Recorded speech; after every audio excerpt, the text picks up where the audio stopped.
Hi, my name is Tom Herrick, and along with Chris Weber, I'm one of the co-authors of the RTI Roadmap. Chris and I have been talking about the top 5 tips for effective implementation, and I'm going to share those here with you this afternoon. So our first tip, clearly define the 3 tiers.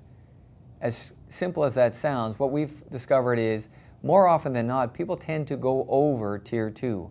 We accelerate from Tier 1 to Tier 3.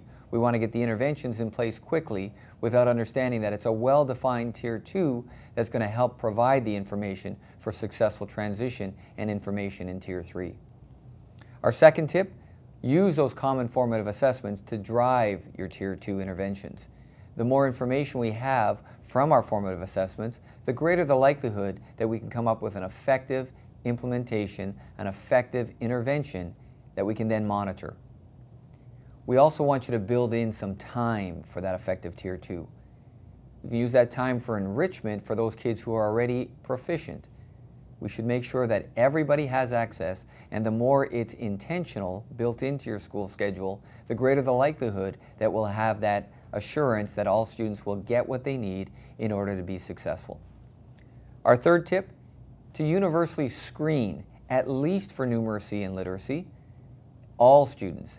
That'll inform our universal Tier 1 instruction and also provide some good guidance for what we do at the Tier 3 intervention. Our fourth tip, we talk significantly about the importance of Tier 1 behavior. We've got to get to that place where we teach behavior the same way we teach academics.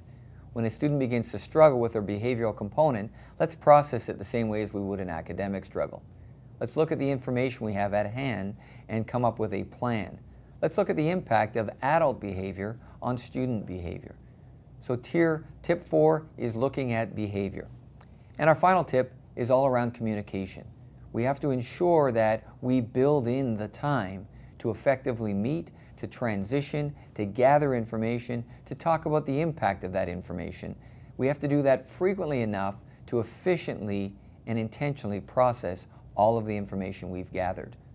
I hope you'll join us in the Intervention Roadmap Seminar Series.